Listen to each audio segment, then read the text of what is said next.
Buenos días, vamos a continuar con la anatomía del sistema digestivo, pero en primer lugar, antes de continuar con los órganos del tubo digestivo, vamos a ver las 4 capas o túnicas que forman las paredes de todos los órganos del tubo digestivo.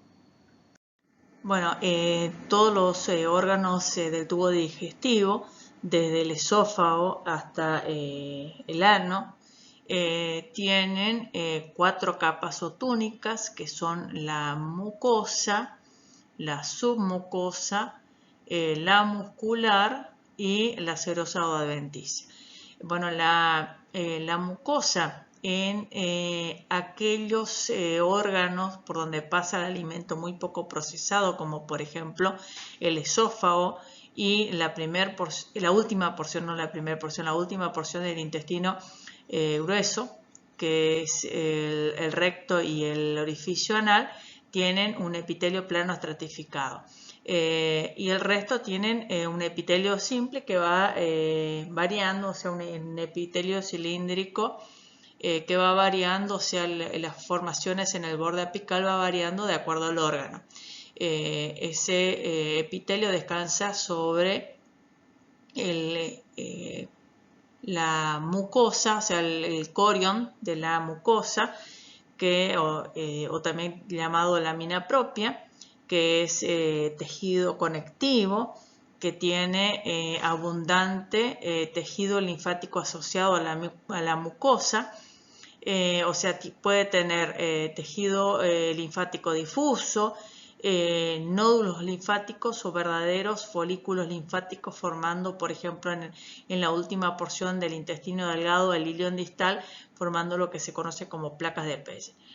Entre la mucosa y la submucosa tenemos la muscularis mucosae, que son células musculares difusas, circulares internas y longitudinales externas, que se conoce como muscular interna.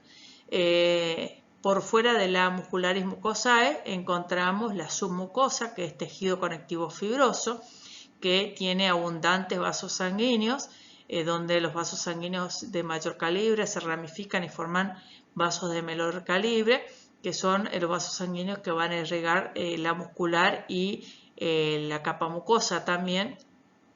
También hay nódulos linfáticos, abundantes nódulos linfáticos, y bueno, y hay glándulas que se encuentran solamente en la lámina propia de la capa mucosa, entonces se conoce como glándulas mucosas, y hay otras glándulas que se encuentran en la submucosa y esas glándulas se conocen como submucosas. Entre medio de la capa submucosa y la muscular tenemos un plexo, o sea, células neuronas que forman un plexo que se conoce como plexo sensitivo o de Meissner. Acá está escrito plexo sensitivo o de Meissner, o también se conoce como plexo submucoso. La capa muscular, en la mayoría de los órganos, con excepción del estómago, que tiene 3 capas musculares, pero el resto de los órganos tiene una capa muscular circular interna y una capa muscular donde los músculos se disponen en forma longitudinal y externa. Circular interna, longitudinal externa. Entre medio de la capa circular interna y la longitudinal externa se encuentra otro grupo de neuronas que forman el plexo motor o de Auerbach. Plexo motor o de Auerbach. La capa muscular circular interna en el esfínter esofágico superior, en el cardias, en el píloro, en la válvula ileocecal y en el ano, se hipertrofia y forma anillos musculares mucho más gruesos que están muy inervados y que regulan el paso del alimento de un compartimento a otro. Por fuera de la capa muscular tenemos serosa o adventicia. O sea, este tejido conectivo laxo, si tiene por fuera un mesotelio, lo llamamos serosa. Y si solamente es tejido conectivo que no tiene un mesotelio, entonces hablamos de adventicia. Bueno, la faringe es un órgano tubular que mide más o menos unos 14 centímetros. Si bien tiene tres porciones que son la nasofaringe o rinofaringe, también conocida, que se va a comunicar con las fosas nasales mediante estos orificios llamados cuanas y con el oído medio mediante las trompas de Eustaquio. La bucofaringe o orofaringe, que se va a comunicar con la cavidad bucal mediante las aberturas conocidas como istmo de las fauces, con esa abertura, y la laringofaringe, que es esta porción que se encuentra detrás de la laringe y que se va a comunicar con la laringe mediante esta abertura, ¿no es cierto? Pero nosotros lo que vamos a describir es solamente la orofaringe y la laringofaringe, y no vamos a describir la nasofaringe, porque esto lo vamos a describir cuando veamos el sistema respiratorio. En la porción digestiva de la faringe, el epitelio es plano estratificado, porque como pasa alimento que está muy poco procesado, y la capa muscular, porque vimos que en la tercer túnica, que es la túnica muscular, encontramos músculo. Ese músculo no es músculo liso, sino es músculo esquelético. Tenemos el músculo constrictor de la faringe, el superior, y el constrictor medio y el constrictor inferior de la faringe, que son los músculos que al contraerse contribuye con la deglución. Bueno, acá tenemos un corte coronal de la faringe, donde podemos observar cómo la faringe se comunica, o sea, la porción respiratoria, que es la orofaringe o rinofaringe, se comunica a través de estas dos aberturas que se conocen como cuanas con las fosas nasales. Acá tenemos la porción ya digestiva, que es la bucofaringe o orofaringe, que se va a comunicar con la cavidad bucal mediante el istmo de las fauces, y acá tenemos la tercera porción, que es la laringofaringe, que se va a comunicar con la laringe, y acá ya comienza, acá tenemos un esfínter esofágico y ya tenemos el límite entre la faringe y el esófago, porque esto ya es esófago. Bueno, el esófago es un largo tubo que mide más o menos unos 25 centímetros. Hay una porción cervical que se encuentra en el cuello, detrás de la laringe y la tráquea, pero delante de la columna cervical. El esófago torácico mediastínico, que se encuentra también delante de la columna torácica, pero inicialmente, o sea, detrás de los vasos sanguíneos y del corazón, pero que después toma una posición, se gira un poco hacia la derecha y queda a la derecha de la arteria aorta descendente, y una porción abdominal, o sea, una vez que el esófago atraviesa el diafragma a través del hiato esofágico, ya tenemos una porción abdominal, que es una porción que tiene, o sea, está un poco inclinado hacia el lado izquierdo. Bueno, acá tenemos otra imagen donde vemos al esófago, que está detrás de la tráquea y detrás también del callado de la aorta. Y después lo podemos encontrar, o sea, detrás también del saco pericárdico que contiene el corazón, pero a la derecha de la aorta descendente. Bueno, acá hay otra imagen donde también podemos ver la relación del esófago con los otros órganos. Fíjense cómo se ve que pasa por detrás de los grandes vasos sanguíneos, detrás de la tráquea también, y que bueno, acá lo podemos observar en la porción mediastínica o torácica que está a la derecha de la arteria aorta descendente. También en esta imagen podemos ver cómo está inervado por la parte inferior del esófago, está inervado por los nervios vagos, incluso fíjense acá inerva el estómago. Bueno, el esófago tiene la particularidad que su luz prácticamente, si está vacío, no está transitando alimento, la luz está colapsada.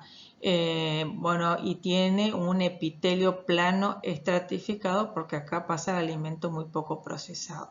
La túnica muscular la tenemos que, bueno, primero que la túnica muscular tenemos circular interna y longitudinal externa, y la circular interna en la primera porción del esófago que limita con la faringe, se hipertrofia y forma lo que se llama el esfínter esofágico superior. Y también a la altura del diafragma, cuando el esófago pasa al hiato diafragmático, también esta zona el músculo circular interno se hipertrofia y forma el esfínter esofágico inferior. Pero también tenemos otra particularidad en la capa muscular. Al esófago lo tenemos que dividir desde el punto de vista histológico según el tipo de músculo que presenta en tres porciones, en tres tercios. El primer tercio es el músculo esquelético, pero es involuntario. El segundo tercio, la capa circular, es de músculo liso, pero la longitudinal externa es de músculo esquelético. Y el tercer tercio, tanto la capa circular como longitudinal, es de músculo liso. Bueno, el estómago es una porción dilatada del tubo digestivo que más o menos tiene una capacidad de 1,5 litros.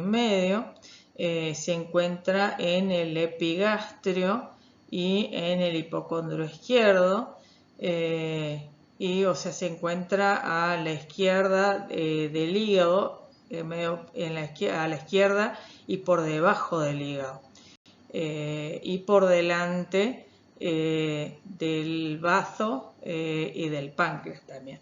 Vamos a ver otra imagen para ver mejor la posición del estómago. Bueno, acá en esta imagen podemos ver la posición del estómago. Este es el estómago, esta es la parte derecha y esta es la parte izquierda, este es el hígado. Entonces, como el estómago está en la parte anterior izquierda del hígado, por detrás del estómago se encuentra el páncreas y también el bazo. Y estos son los riñones. Estos son los vasos sanguíneos, también se encuentra delante de los vasos sanguíneos. En esta imagen también podemos ver el estómago, el vaso por detrás, el páncreas que se encuentra también por detrás, y fíjense, este es el hígado y está a la izquierda del hígado. Bueno, acá tenemos otra imagen donde vemos al estómago, la capa interna, la túnica interna que se llama mucosa, o sea, está muy plegada y el epitelio es cilíndrico simple. Y otra variante que tenemos en la capa muscular, en vez de tener una capa longitudinal externa, o sea, es músculo liso, pero en vez de tener dos capas de músculo liso longitudinal externa y circular interna, tenemos tres, longitudinal externa, circular media y oblicua interna. Acá vemos cómo tenemos el esófago que se abre en el estómago y esa abertura se conoce como cardias, y acá vemos cómo el estómago se abre en la primera porción del intestino delgado que se llama duodeno en un esfínter, o sea, acá el músculo circular se hipertrofia y forma el esfínter conocido como píloro. Bueno, acá tenemos otra imagen donde podemos ver la cara anterior del estómago. También existe una cara posterior. Tenemos una curvatura en la parte derecha del estómago, una curvatura menor que es cóncava. Y del lado izquierdo del estómago tenemos una curvatura mayor que es convexa. Acá es la zona donde el esófago se abre en el estómago. ¿Se acuerdan que yo le dije que la abertura se llama cardias? Entonces, esta zona que rodea al cardias se denomina zona cardíaca. Acá hay una escotadura que se llama, como es encima de esta zona conocida como cardias, se conoce como escotadura cardíaca, y esta escotadura se conoce como escotadura angular.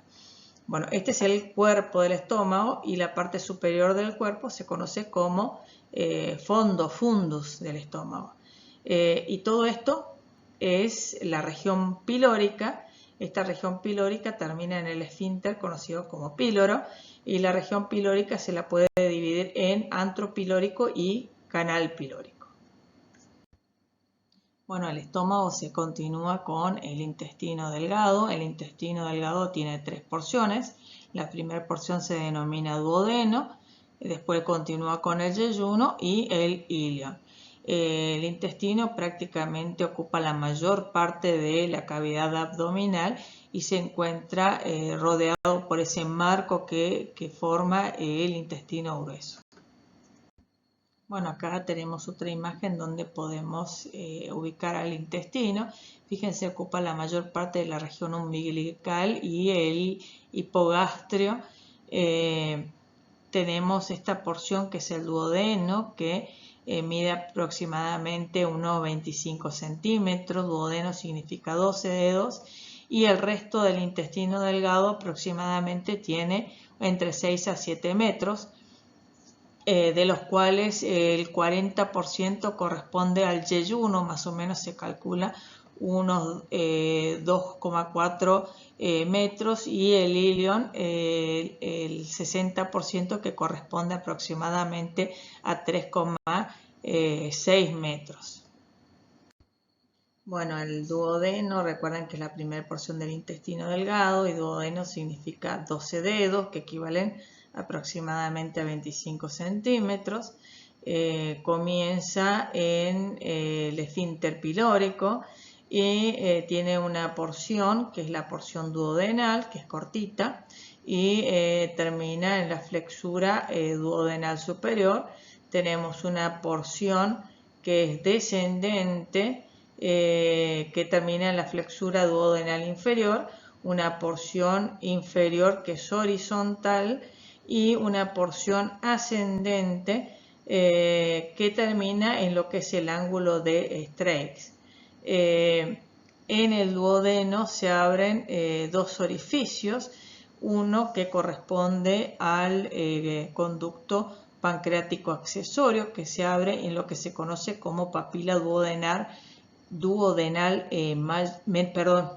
papila duodenal menor, y ese otro orificio que se conoce como papila duodenal mayor, que corresponde al conducto de Wirsum. Recuerden que el conducto de Wirsum es el conducto pancreático principal, que vierte junto con el conducto colédoco en lo que se conoce como ampolla de Vater, y la ampolla de Vater se abre en ese esfínter. Hay un esfínter que se conoce como esfínter de Oddi en la papila duodenal mayor. Bueno, acá tenemos otra imagen donde podemos ver la papila duodenal menor y la papila duodenal mayor.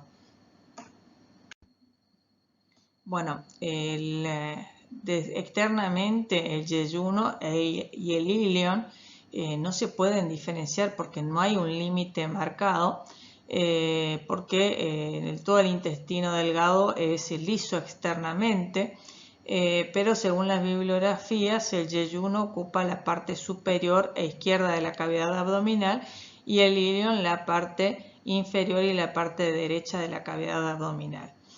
La palabra yeyuno significa ayuno, pero ¿por qué? Porque normalmente se lo encuentra vacío porque las fuertes contracciones peristálticas hacen que se vacíe rápidamente. Bueno, si bien yo les había comentado que externamente no se puede diferenciar el yeyuno del ilion, pero sí internamente, o sea, en el yeyuno la luz es menor y las paredes son, justamente la luz es menor porque las paredes son más gruesas.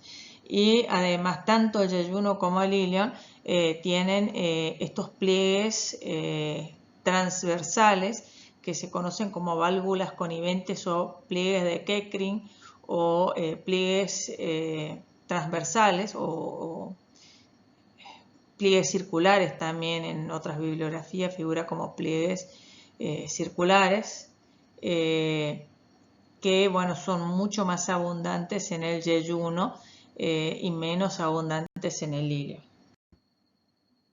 Bueno, acá tenemos una imagen del ilion que yo les había comentado que la luz es mayor y que porque sus paredes son más delgadas. Esas pliegues transversales, que son las válvulas coniventes o pliegues circulares, son menores, pero lo que se puede apreciar en grandes cantidades como unas formaciones que sobresalen en la mucosa y que se conocen como las placas de Pegel, que corresponden al sistema linfático. Bueno, y acá en esta imagen tenemos una comparación del yeyuno y el ilion, como las válvulas coniventes o pliegues circulares son más abundantes en el yeyuno que en el ilion, y acá se observan las placas de Pegel, que son los folículos linfáticos.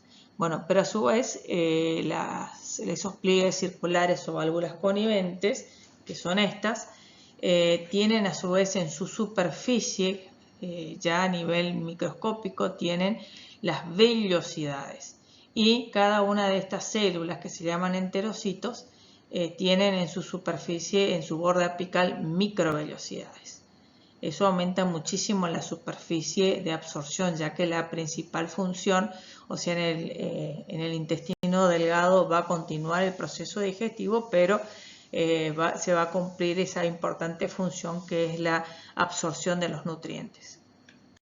Bueno, el intestino grueso tiene aproximadamente 1,5 metros. Se reconoce en él el ciego, el apéndice vermiforme, el colon ascendente que termina en el ángulo hepático, el colon transverso que va hasta el ángulo esplénico, el colon descendente, el colon sigmoideo, el recto y el ano. En el intestino grueso tiene la particularidad que tiene una serosa en la parte anterior y una adventicia en la parte posterior, con excepción del colon transverso que tiene serosa en la parte anterior y posterior, y el recto y el ano que tienen adventicia tanto en la parte anterior como en la parte posterior. Bueno, y en total, como su nombre lo dice, el intestino grueso es más grueso que el intestino delgado. Tiene más o menos unos 6 centímetros de diámetro y en su totalidad unos 1,5 metros de longitud. Acá vemos el límite entre el ciego y el colon ascendente, donde se abre el ilion gracias al esfínter iliocecal. Esta porción entonces se llama ciego y en el ciego se origina el apéndice vermiforme, que más o menos mide unos 8 centímetros. Bueno, y acá podemos ver también el recto que mide unos 15 centímetros y el canal anal con el orificio anal que miden aproximadamente unos 3 centímetros.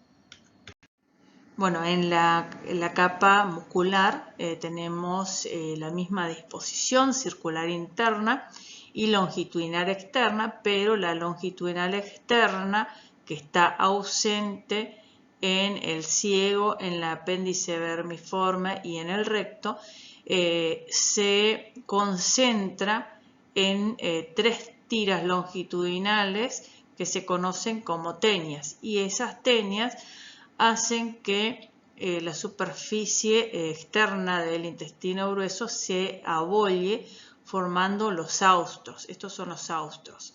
Pero también externamente en el intestino podemos observar depósitos de grasa que se conocen como apéndices epiploicos o apéndices omentales, que son pequeñas proyecciones adiposas de la serosa. Bueno, acá en esta imagen podemos ver el recto. Recuerden que el recto tiene 15 centímetros y acá se ve uno de los pliegues transversales que se conocen como válvulas rectales, pero en realidad hay 3 válvulas rectales en el recto, ¿no es cierto? Y esto es el canal anal que se abre o se atraviesa este músculo que se conoce como músculo elevador del ano y se abre en el orificio anal. Bueno, en el canal anal nosotros tenemos en la parte de la mucosa las venas hemorroidales que a veces se vuelven varicosas y pueden producir algún tipo de sangrado. En el canal anal también tenemos unas columnas que son longitudinales, que se conocen como columnas anales, y unas depresiones que se conocen como senos anales. Este es el músculo liso que en la parte terminal del conducto anal forma lo que se conoce como esfínter anal interno, y el músculo esquelético forma el esfínter anal externo.